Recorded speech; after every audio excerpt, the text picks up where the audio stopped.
We are officially closing on 341 Dick Avenue here in Sylvan Lakes.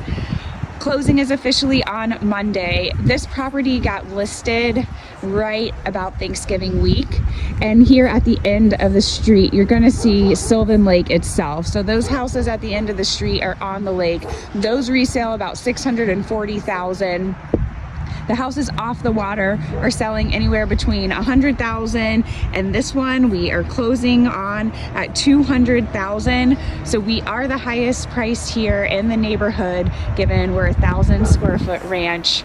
My clients did an amazing job flipping the property, and I'm happy to say I staged, listed, and closed this property in under 30 days. If you guys are looking to invest in this area, I'd love to help you. If you're looking to invest anywhere in Metro Detroit as a flip client or as a client looking for long-term rentals, love to help you there too.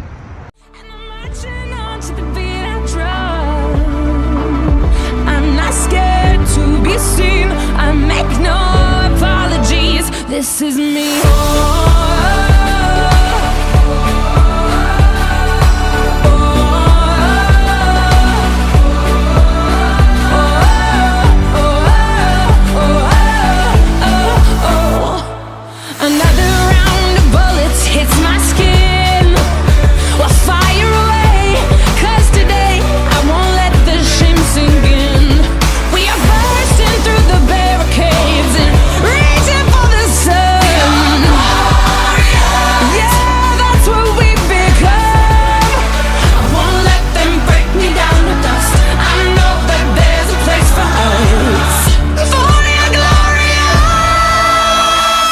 When the